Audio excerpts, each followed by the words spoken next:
নমস্কাৰ আপোনালোক সকলোকে আমাৰ ষ্টাডি লেব ইউটিউব চেনেললৈ স্বাগতম জনাইছোঁ। আজি আমি অসমৰ নদ নদীসমূহৰ উৎস সেই উৎসৰ বিষয়ে আমি ইয়াত মোষ্ট ইম্পৰ্টেণ্ট কুৱেশ্যনসমূহ লৈ আহিছোঁ। আমি আগৰ ভিডিঅ'সমূহত নদীসমূহৰ উৎপত্তি স্থলৰ বিষয়ে কুৱেশ্যনসমূহ প্ৰস্তুত কৰিছিলোঁ, কিন্তু আজি আমি এই ভিডিঅ'ত নদীসমূহৰ যিটো উৎস হয়, নদীসমূহৰ যিটো উৎস সেই বিষয়ে আমি কুৱেশ্যনসমূহ প্ৰস্তুত কৰিছোঁ, কিয়নো উৎসসমূহৰ পৰাও এক্সামত কুৱেশ্যন সুধিব পাৰে। সেই কথা ভাবি পেলাই আমি এই ভিডিঅ'টো প্ৰস্তুত কৰিছোঁ, কিয়নো যদি এক্সামত উৎসৰ বিষয়ে সোধে তেতিয়া আমি সেই বিষয়ে আমি জানি থ'ব লাগিব। তেনেহ'লে আহক আমাৰ এই ভিডিঅ'টো আৰম্ভ কৰোঁ। আমাৰ প্ৰথম কুৱেশ্যনটো হ'ল, what is the source of Dihing river? Dihing নদীৰ উৎস কি? দিহিং নদীৰ উৎস হৈছে পাটকাই পাহাৰ। দিহিং নদীৰ উৎস হৈছে পাটকাই পাহাৰ। তাৰপিছতে দিহিং নদী পাটকাই পাহাৰৰ পৰা ওলাই আহি ইয়াৰ দৈৰ্ঘ্য হৈছে 380 কিলোমিটাৰ। ইয়াৰ দৈৰ্ঘ্য এইটো আমি অসমৰ বিশ্বাসযোগ্য সেৱা বোৰ্ডৰ ক্লাছ 8ৰ বুকৰ পৰা অসমৰ নদ নদী নামৰ পাঠটিৰ পৰা এই তথ্যটো লৈ আহিছোঁ, যাতে আপোনালোকৰ সুবিধা হয়। দিহিং নদীয়ে অসমৰ অৰুণাচল প্ৰদেশৰ সৈতে সংযোগ স্থাপন কৰে। ইয়াৰ সংযোগী ৰাজ্য হ'ল অসমক অৰুণাচল প্ৰদেশৰ সৈতে সংযোগ স্থাপন কৰে। আহক আমাৰ নেক্সট কুৱেশ্যনলৈ আগবাঢ়োঁ। মানাহ নদীৰ উৎস কি? What is the source of Manas river? Manas নদীৰ উৎস যদি এক্সামত সোধে, উৎস কি বুলি সোধে, ইয়াৰ উত্তৰটো হ'ব মানাহ নদীৰ উৎস হৈছে হিমালয় পৰ্বত। মানাহ নদীৰ উৎস হিমালয়। ইয়াৰ লগতে মানাহ নদীৰ দৈৰ্ঘ্য হৈছে 352 কিলোমিটাৰ। মানাহ নদীৰ দৈৰ্ঘ্য যদি কিমান বুলি সোধে, ইয়াৰ দৈৰ্ঘ্য হৈছে 352 কিলোমিটাৰ। লগতে মানাহ নদীয়ে কোনটো দেশৰ লগত সংযোগ স্থাপন কৰে? ই ভাৰত আৰু ভূটানৰ লগত সংযোগ স্থাপন কৰে। আহক আমাৰ নেক্সট কুৱেশ্যনলৈ আগবাঢ়োঁ। কপিলী নৈৰ উৎস কি? What is the source of Kopili river? Kopili নদীৰ উৎস কি? কপিলী নদীৰ উৎস হৈছে মেঘালয় মালভূমি। কপিলী নদীৰ উৎস হৈছে মেঘালয় মালভূমি। ইয়াৰ লগতে কপিলী নৈৰ দৈৰ্ঘ্য হৈছে 290 কিলোমিটাৰ। আৰু কপিলী নদীৰ সংযোগী ৰাজ্য হ'ল, কপিলী নদী কাৰ কাৰ মাজত সংযোগ স্থাপন কৰে? কপিলী নদীয়ে অসম আৰু মেঘালয়ৰ মাজত সংযোগ স্থাপন কৰে। আমি এই তথ্যটো ক্লাছ 8ৰ সেৱা বুকৰ পৰা লৈ আহিছোঁ, সুবিধা হ'ব বুলি।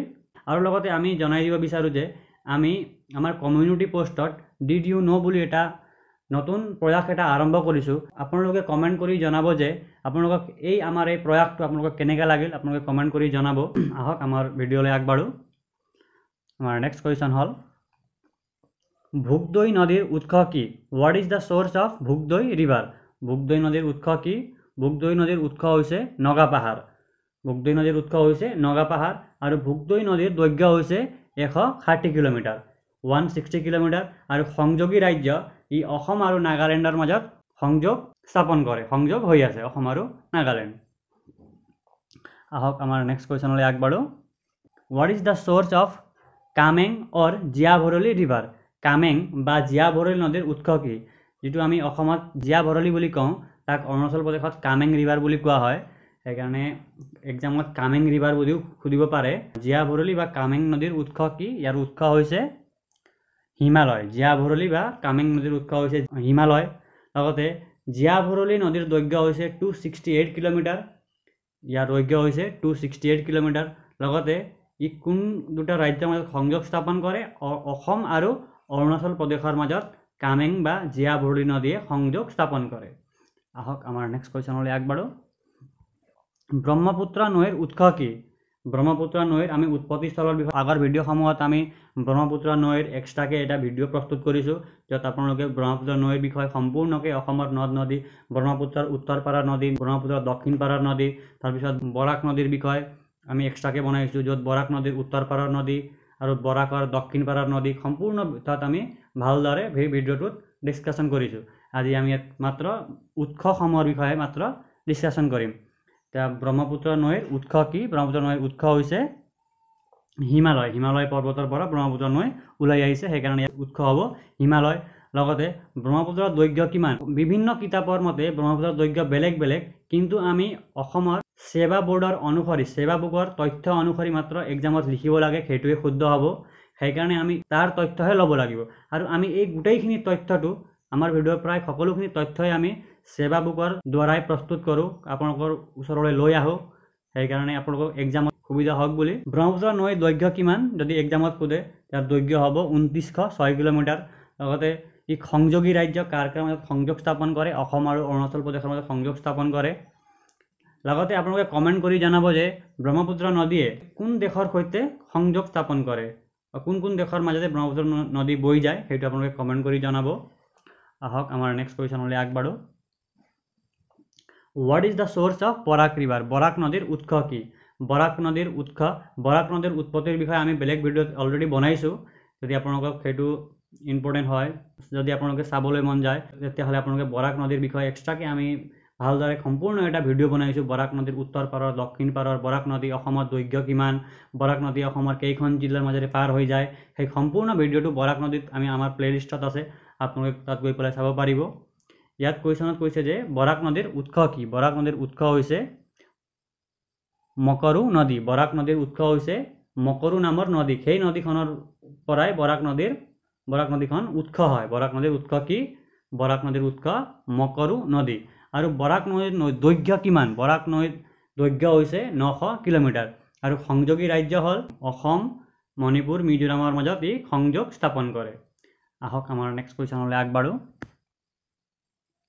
What is the source of Dhansiri river Dhansiri নদীৰ উৎস কি ধনশিৰি নদীৰ উৎস কি লালসেং সিংহ ধনশিৰি নদীৰ উৎস হৈছে লাচেং শৃংগ ধনশিৰি নদীৰ উৎস কি লাচেং সিংহ ইয়াৰ লগতে ধনশিৰি নদীৰ দৈৰ্ঘ্য যদি কিমান সেইটো সোধে ধনশিৰি নদীৰ দৈৰ্ঘ্য হৈছে 352 কিলোমিটাৰ লগতে সংযোগী ৰাজ্য এই অসম আৰু নাগালেণ্ডৰ মাজেৰে ধনশিৰি নদী বৈ যায় আহক আমাৰ নেক্সট কুৱেশ্যনলৈ আগবাঢ়ো লোহিত নদীৰ উৎস কি what is the source of Lohit river Lohit নদীৰ উৎস কি ইয়াৰ শুদ্ধ উত্তৰটো হ'ব কাংগ্ৰি গাপো পাহাৰ লোহিত নদীৰ উৎস হৈছে কাংগ্ৰি গাপো পাহাৰ আৰু লোহিত নদীৰ দৈৰ্ঘ্য হৈছে 200 কিলোমিটাৰ আৰু সংযোগী ৰাজ্য অসম আৰু অৰুণাচল প্ৰদেশৰ মাজত ই সংযোগ স্থাপন কৰে অসম আৰু অৰুণাচল প্ৰদেশৰ মাজত ই বৈ যায় আহক আমাৰ নেক্সট কুৱেশ্যনলৈ আগবাঢ়ো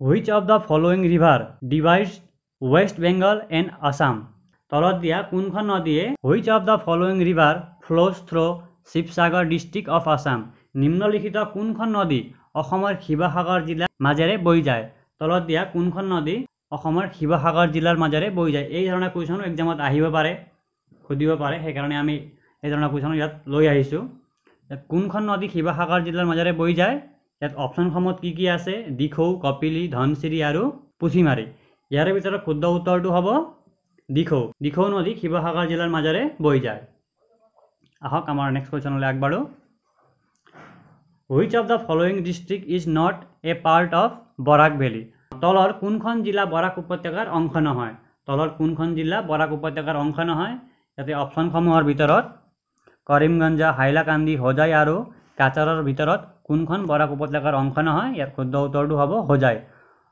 হোজাই বৰাক উপত্যকাৰ অংশ নহয় আহক আমাৰ নেক্সট কুৱেশ্যনলৈ আগবাঢ়ো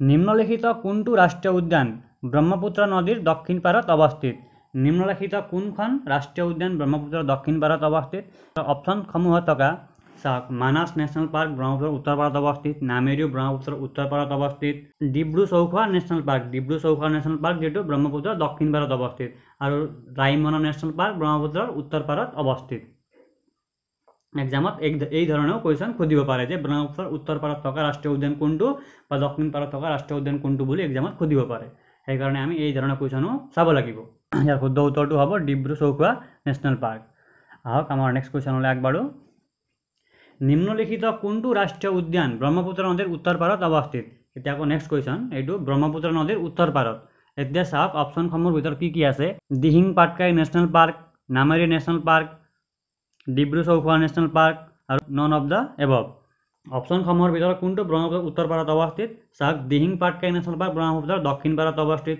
তাৰ লগতে ডিব্ৰু চৌখোৱা নেশ্যনেল পাৰ্ক ব্ৰহ্মপুত্ৰৰ দক্ষিণ পাৰত অৱস্থিত তাৰ ভিতৰত এতিয়া কোনটো অপশ্যনত থাকি গ'ল নামেৰি নেশ্যনেল পাৰ্ক বা non of the above Nameri national park ব্ৰহ্মপুত্ৰৰ উত্তৰ পাৰত অৱস্থিত আৰু এইটোৱে হ'ব আমাৰ শুদ্ধ উত্তৰ উত্তৰটো হ'ব নামেৰি নেশ্যনেল পাৰ্ক আহক আমাৰ নেক্সট কুৱেশ্যনলৈ আগবাঢ়ো ব্ৰহ্মপুত্ৰ নদীৰ ওপৰত থকা আটাইতকৈ দীঘল দলং কোনটো এক্সামত এইটো কুৱেশ্যন খুব ইম্পৰ্টেণ্টটো কিয় ব্ৰহ্মপুত্ৰ নদীৰ ওপৰত থকা আটাইতকৈ দীঘল দলং বুলি যদি সোধে তেতিয়া সেইটো ব্ৰহ্মপুত্ৰ নদীৰ ওপৰত নাই। সেইকাৰণে এই কুৱেশ্যনটো এক্সামত বাৰে বাৰে সুধিব, কাৰণ ষ্টুডেণ্টসকলে ভুল কৰক বুলি সেই কুৱেশ্যনটো সুধিব।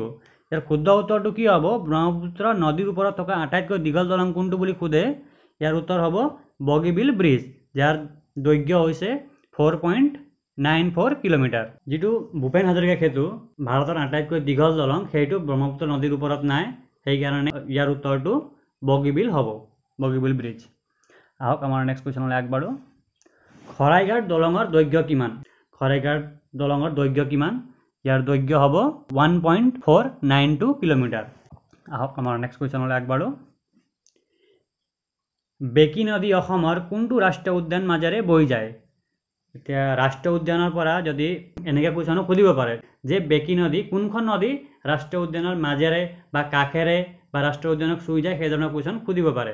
এতিয়া কুৱেশ্যনটো হ'ল যে বেকী নদী অসমৰ কোনটো ৰাষ্ট্ৰীয় উদ্যানৰ মাজেৰে বৈ যায়? ইয়াৰ শুদ্ধ উত্তৰটো হ'ব অপশ্যনসমূহৰ ভিতৰত মানস নেশ্যনেল পাৰ্ক, নামেৰি ৰাষ্ট্ৰীয় উদ্যান, কাজিৰঙা ৰাষ্ট্ৰীয় উদ্যান, ৰাইমনা ৰাষ্ট্ৰীয় উদ্যান নেশ্যনেল পাৰ্ক।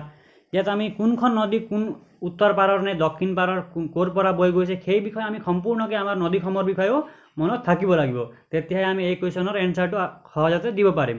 সেইকাৰণে আপোনালোকে অসমৰ উত্তৰ পাৰৰ আৰু দক্ষিণ পাৰৰ যিটো আমি ভিডিঅ' বনাইছোঁ, প্লেলিষ্টত আছে ব্ৰহ্মপুত্ৰৰ উত্তৰ পাৰৰ দক্ষিণ পাৰৰ সকলো নদীসমূহ, সেই ভিডিঅ'টো আপোনালোকে এবাৰ সম্পূৰ্ণকৈ চাব, ভালদৰে চাব, তেতিয়া আপোনালোকক সহজ হ'ব। এতিয়া আমাৰ এই কুৱেশ্যনৰ এনচাৰটো হ'ব যে বেকী নদী অসমৰ কোনটো ৰাষ্ট্ৰীয় উদ্যানৰ মাজেৰে বৈ যায়? তাৰ উত্তৰটো হ'ব মানস নেশ্যনেল পাৰ্ক। মানস নেশ্যনেল পাৰ্কৰ মাজেৰে বেকী নদী বৈ যায়। আমাৰ আজিৰ অন্তিমটো শেষৰটো কুৱেশ্যন এইটোৱে আছিল। ধন্যবাদ, আজিৰ কাৰণে ইমানেই। আপোনালোকে কমেণ্ট কৰি জনাব যে আপোনালোকক এই ভিডিঅ'টো কেনেকুৱা লাগিল, আপোনালোকক কেনেকুৱা ভিডিঅ' লাগিব সেই বিষয়ে আপোনালোকে কমেণ্ট কৰি জনাব। ধন্যবাদ।